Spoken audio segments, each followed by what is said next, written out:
सुकून मिल गया आपको, इसीलिए बोला था मत रखिए अपने साथ, मत लाइए उसे घर। उनका कहीं और ठिकाना करे, मगर नहीं तो नहीं। वो जब से बेडरूम में आई थी, सारी मोहब्बत साइड पर रखकर अब अपना गुस्सा निकाल रही थी। उसी तरह से भड़की हुई उस पर भी बरस रही थी। गुस्से से लाल अंगारे जमाती, हाथ नचा नचा कर बोलती। तीन आंखों में शोले लिए वो मुसलसल अजसान को देखते हुए दिल की भड़ास निकाल रही थी। और अजसान मीर को आज कुछ भी बुरा नहीं लग रहा था। अरूषा के इतबार ने उसे खरीद लिया था। बेड पर उसके पास ही बैठा और उसके हाथों को थामे वो टकटकी बांधे पूछने की हद तक वाली निगाहों से अपनी अरूषा को देख रहा था। अब भुगती है। देख लिया ना कितनी कमीनी फितरत है उस औरत की। वो आपकी नरम दिली और नरमी के काबिल ही नहीं थी। कमीनी कहेगी। अच्छा भला मेरे इकलौता मियाँ है, हर वक्त हाथ धो के उसके पीछे पड़ी रहती है। अरे जाए ना, इतने आशिक छोड़े हैं, उनसे लिपट जाए, उनसे मोहब्बत अपनी पाले। मगर नहीं, वो जैसे आने को कच्चा चबा जाने के लिए दांत पीस सी बोल रही थी। ले देकर मेरे इकलौते मियाँ पर लाल टपका रही है। कह दे रही हूँ अस्लान, अब आप भड़के या ना भड़के, ये सच में गूंगी बीवी मंजूर हो जाए आपको, मगर मैं अब इसे अपने घर में नहीं रहने दूंगी, समझे आप। उंगली उठाकर खुद को एक टक देखते अजान के कंधे को अपने दूसरे हाथ से पूरी कुव्वत से हिलाते हुए उससे जैसे बताकर फ़ोन भी किया। वो अब भी खामोश था। अजान को पहली बार समझ नहीं आ रहा था वो उससे क्या कहे, किस जुबान में अपने दिल में उमड़ती मोहब्बत का उससे इजहार करे। वो क्या कह रही थी, उसे क्या धमकियाँ दे रही थी, आनिया को क्या कोस रही थी। वो कुछ भी समझ नहीं पा रहा था। अजान तो बस उस चेहरे को देखते हुए आज उसको इबादत कर लेना चाहता था। अजान, आप कुछ सुन रहे हैं? मैं यूं ही बकवास किए जा रही हूँ। इस बार उसे तेवी चढ़ाकर नाक फुलाकर अजान को घूरा, साथ ही अपने दूसरे हाथ को उसके हाथ से छुड़ाकर उसकी शर्ट की कॉलर अपनी मुट्ठियों में दबोचे। वो जितनी ताकत थी उतनी जोर से उसके कॉलर को हिला डाला। सुन रहे हैं मैं क्या कह रही हूँ? इस बार भी अजान ने कुछ नहीं कहा, बस शिद्दत जज्बात से मजबूर होकर उसका चेहरा अपने हाथों में जकड़ा था और उसके होंठों पर पूरा फोकस रखते हुए झुका था। अरूषा की आंखें खुल गईं। जिन हाथों से उसका कॉलर पकड़ा था, उन्हीं हाथों से उसके कॉलर को मुट्ठी में पकड़ लिया। वो अपने होंठों पर अजान की मोहब्बत की शिद्दत पूरी इससे महसूस कर रही थी। इस शिद्दत में मोहब्बत भी थी, जनूनियत भी थी और इबादत भी। उसकी आंखें खुद ब खुद बंद हो गईं। अजान ने बस होंठों तक बस नहीं किया था, वो अपने दिल के हाथों मजबूर होकर उसके वजूद पर अबर मोहब्बत की छाता जला गया। वो टूट कर उस पर बरस रहा था। अरूषा की जुबान गूंग हो चुकी थी और आंखें बंद। वो अस्सान की मोहब्बत की बारिशों से सरापा भीगती चली गई थी। चूड़ियों के हल्के से बजते सांस से अस्सान की नींद में हलल पैदा किया था। उसे धीरे धीरे आंखें खोलकर सर घुमाकर अपने बाजू पर सोई अरूषा को देखा। वो आजकल सोते में थोड़ा बेचैन सी रहती थी। अब भी शायद बेचैन थी, जो उसकी हर हरकत से बार बार उसकी कलाइयों में पहनी कई चूड़ियां बच जाती। हसन ने बहुत आहिस्ता से करवट बदली और उसे संभाल कर तकिए पर लिटाया था। उसकी मोहब्बतों के दरिया में डूबकर सुकून पा जाने वाली अरूषा अब मुतमिन सी सो रही थी। कुछ देर पहले जो गम और गुस्सा उसके चेहरे पर था, अब उसके चेहरे पर उसका नामो निशान भी नहीं था। मैं पहले ही तुम्हारा हो चुका था, लेकिन आज तुमने मुझे जैसे खरीद ही लिया। अज़लान तुम्हारा गुलाम बन चुका है। तुम्हारी मोहब्बत में बख्शे हुए इतबार ने अज़लान मीर को मौत पर कर दिया है। होले होले कहते हुए वो कोनी के बल लेटा उसके सर को सहलाते हुए वालाना मोहब्बत से उसे देख रहा था। तो अब मैं आपकी मलका हुई, फिर मेरी बात मानेंगे ना? फट से आंखें खोलकर फरमाइशी लहजे में वो आहिस्ता सा बोली। हसन को हंसी के साथ साथ उस पर फिर से टूटकर प्यार आया। झुककर उसकी नींद से गुलाबी होती आंखों को बारी बारी चूमा। अरूषा के होंठों पर आसूदगी भरी मुस्कुराहट खिली। तुम जाग रही थी? फिर से कोने के बल होते हुए प्यार से उसके गालों पर उंगली भी फेरी। जी, जाग रही हूँ, और अब अपनी बात मनवा कर भी रहूंगी। उस वक्त तो आपने कुछ कहने भी नहीं दिया। हसन की तरफ करवट बदलते हुए उस जिद्दी लहजे में बोली और एक हाथ से उसके चेहरे को छुआ भी।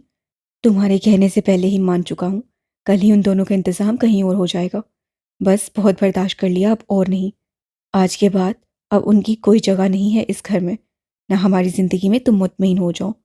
हसन कतियत से कहता अपने चेहरे को छूते अरूषा के हाथ को अपने लबों से भी लगा रहा था। सच अजलान, आपने मेरी फिक्र दूर कर दी। मैं बता भी नहीं सकती, कितना मुश्किल था उस औरत को अपने घर में देखना। कमीनी कैसे मेरे मियाँ को खा जाने वाली गंदी नजरों से देखती थी। हसन को उसकी मासूम नाराजगी पर बस हंसी आई थी। तुम्हारा मियाँ सिर्फ तुम्हारा ही है हमेशा से। अरूषा ने इस बार उन काली आंखों में अपना अक्स देखते हुए ऐसा से पूछा। हमेशा से? यानी कितने हमेशा से?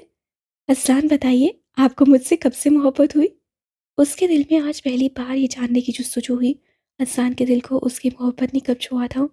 तब से जब पहली बार तुम्हारी हंसी की आवाज़ सुनी थी, तब से।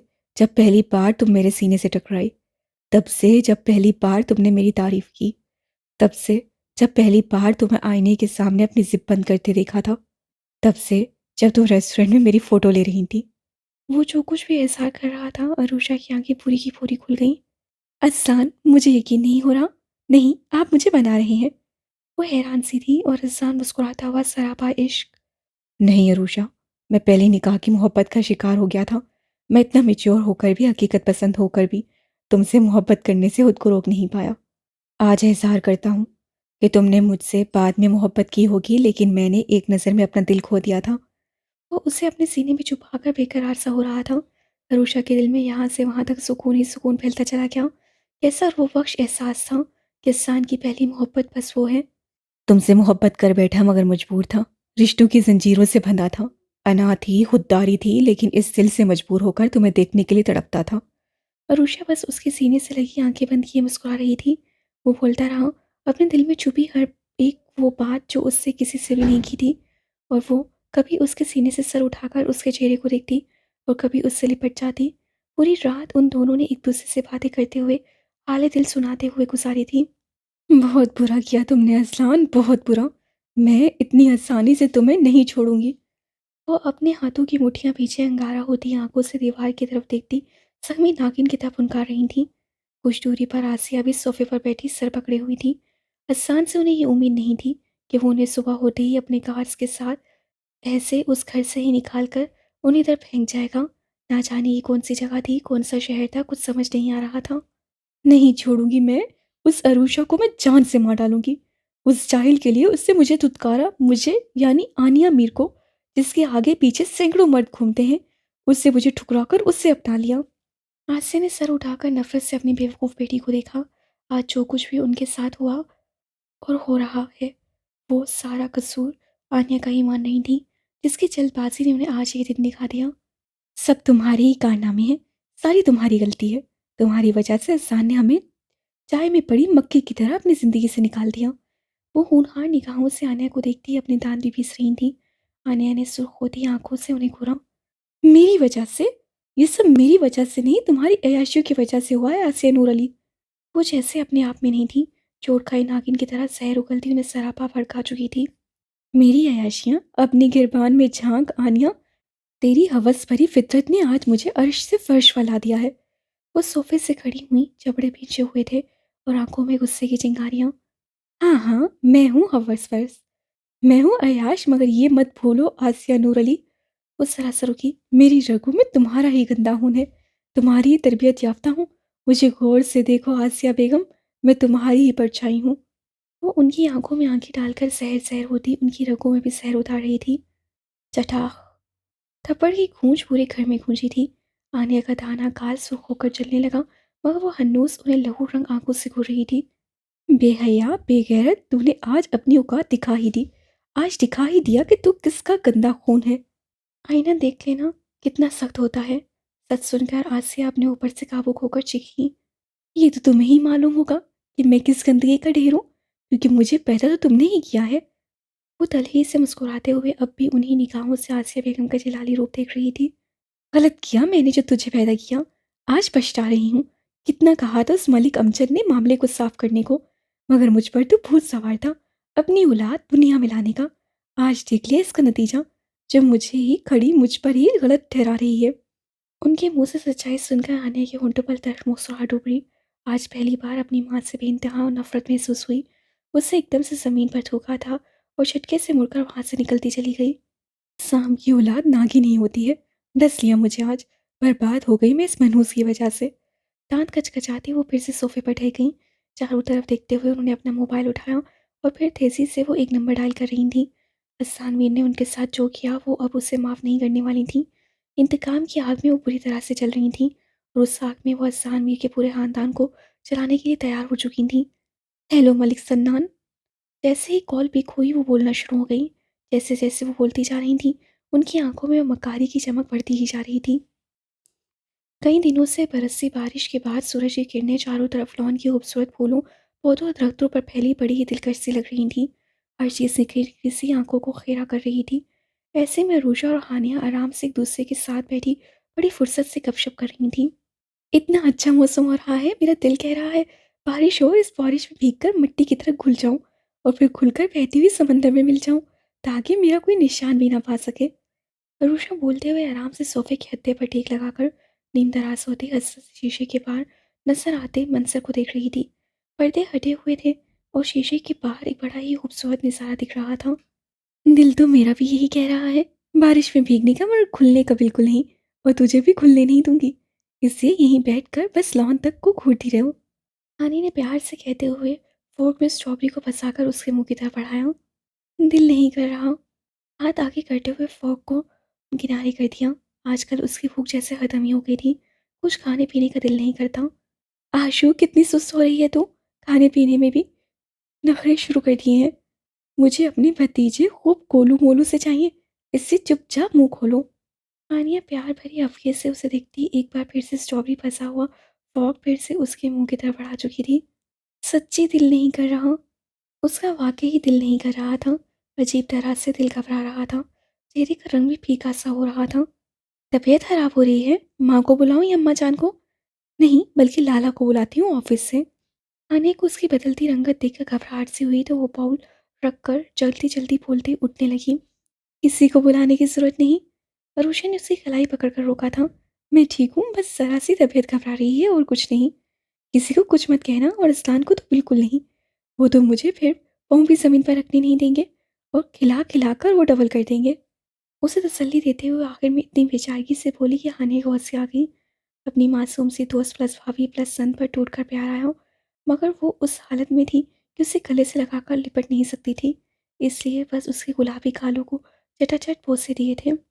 किनारे हटो, तुम्हारा दिलार दिखाने वाला ये रूप अच्छा नहीं लगता।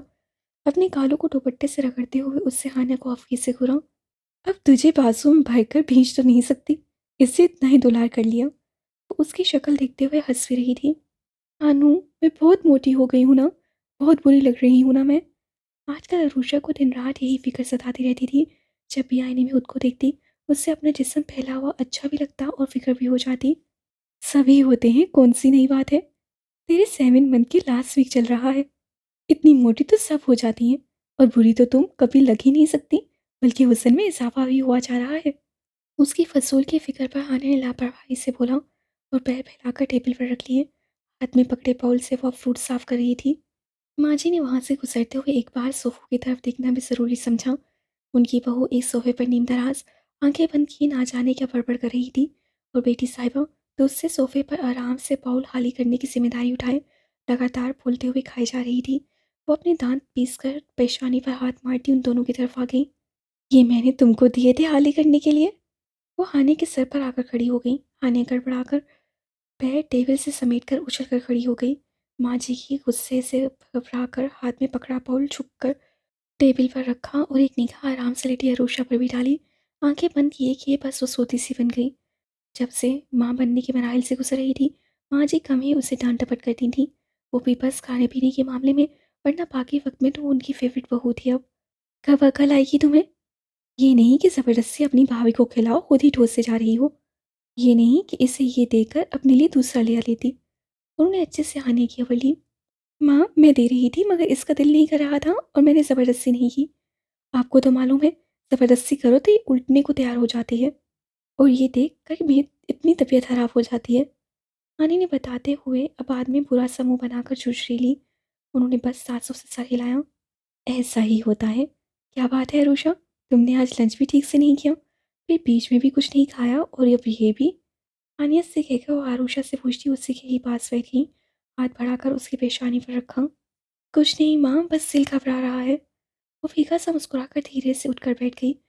उन्होंने गौर से उसका चेहरा देखा। वो आजकल बहुत सुस्त हो रही थी। हर वक्त जो बोलने की आदत थी वो भी कम हो गई थी। ज़्यादातर सोती रहती या चुप रहती। हशम और हानिया के साथ रहते हुए भी कम ही बोलती थी। सभी उसकी केयर कर रहे थे। सबसे बढ़कर अज़लान था, जो अपनी तमाम मसरूफियात के बावजूद भी उससे काफ़िल नहीं था। फिर क्या बात थी कि कुछ दिनों से मुरझाई मुरझाई सी लग रही थी। अरुषा, उठो, चलो डॉक्टर के पास चलते हैं, तुम मुझे परेशान कर रही हो। उन्होंने परेशान होकर उठते हुए उसे भी उठाना चाहा।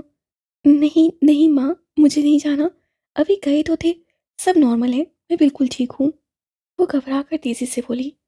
हानू, मुझे बोल दो, मैं सब खाऊंगी, मगर डॉक्टर के यहाँ नहीं जाना है। मुझे बाहर नहीं जाना।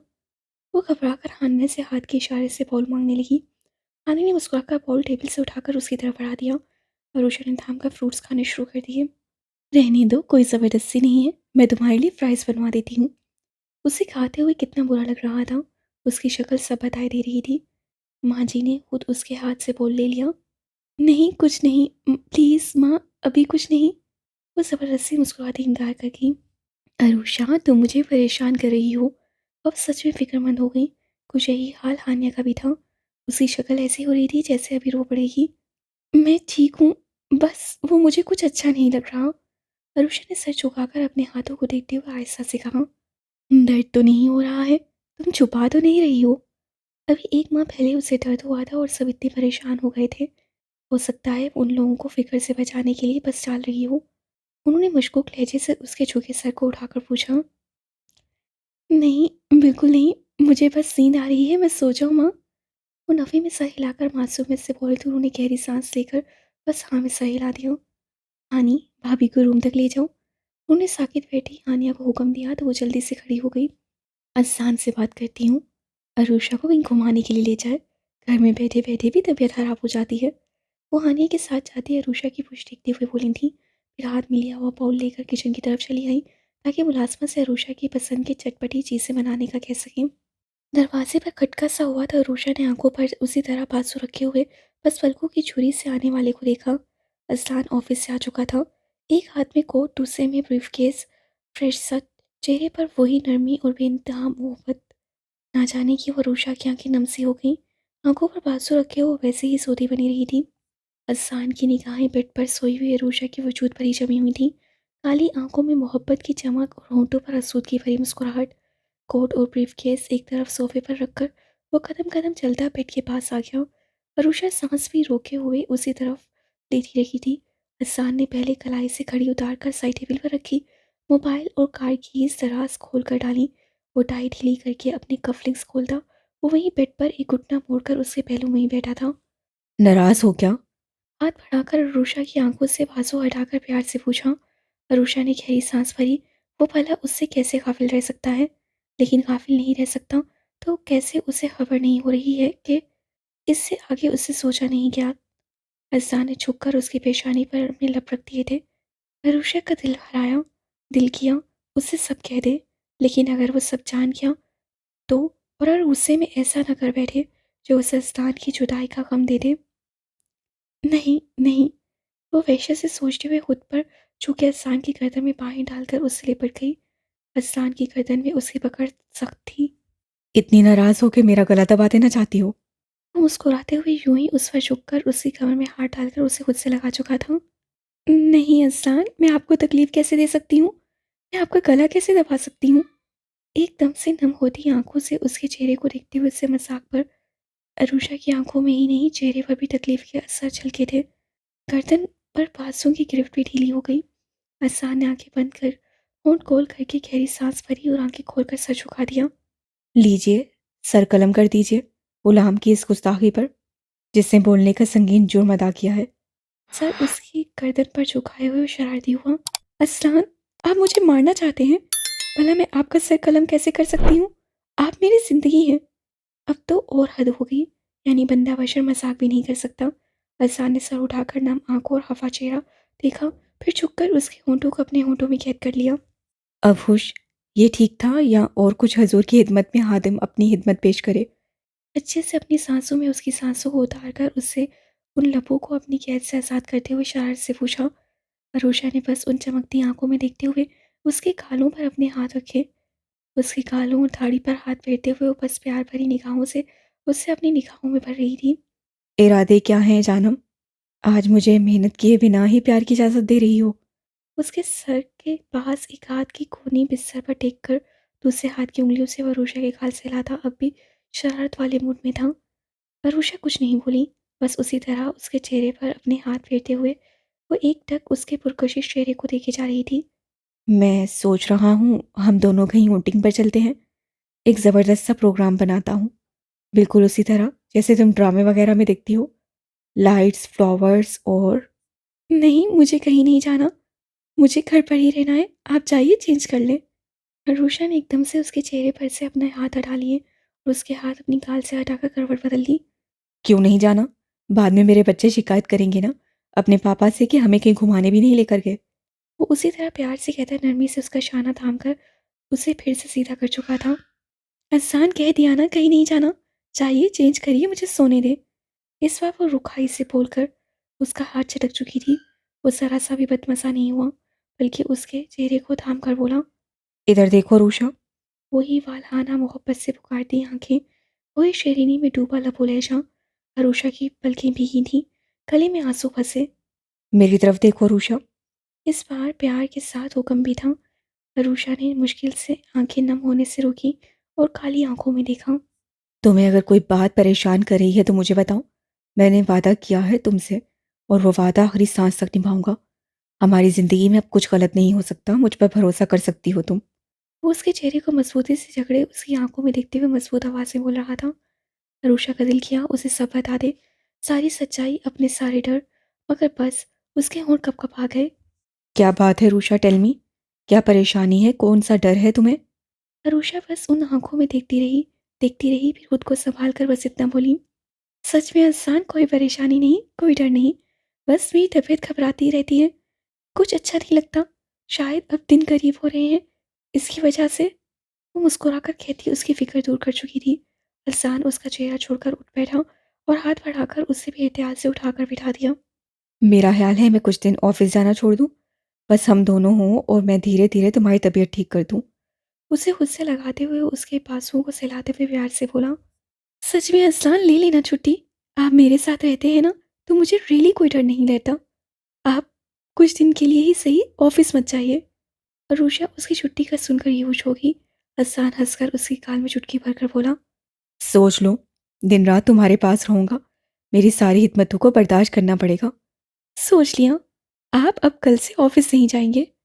वो सिद्धि अंदाज से कहती उसकी बाजुओं से लगकर वहां सरक चुकी थी।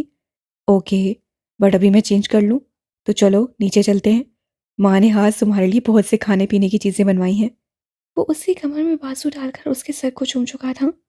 हाँ, मुझे भूख भी लग रही है। अहसान, मैंने पेट भरकर कुछ नहीं खाया, अब मुझे बहुत भूख लग रही है। वो जैसे ही उससे अलग होकर तेजी से बोली, अहसान हंस पड़ा और यूं ही हंसते हुए उसके गालों पर प्यार करता वो बेड से उठकर ड्रेसिंग रूम में चला गया।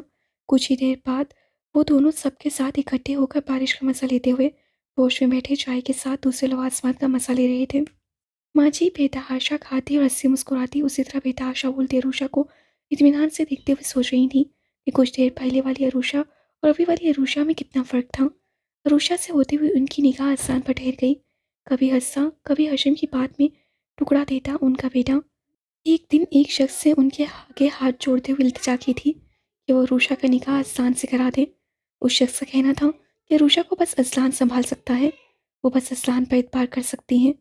वो अजलान से मोहब्बत करती थी और तब उस शख्स की बात मानकर अपनी तमाम तर नफरत के बावजूद भी उसे माफ़ करके उन्होंने जो फैसला लिया था, आज उसकी करामत से ही उनका बेटा सच्ची मोहब्बत से अपना दिल आबाद कर चुका था।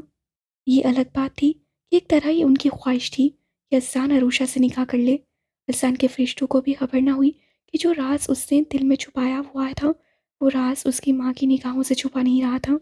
वो जान गई थी कि अहसान अरूषा से मोहब्बत करने लगा था, इसलिए उन्होंने उस शख्स की बात मान ली और आज उन्होंने मुस्कुराते हुए अहसान की खुशियों की दायमी होने की दुआ मांगी थी।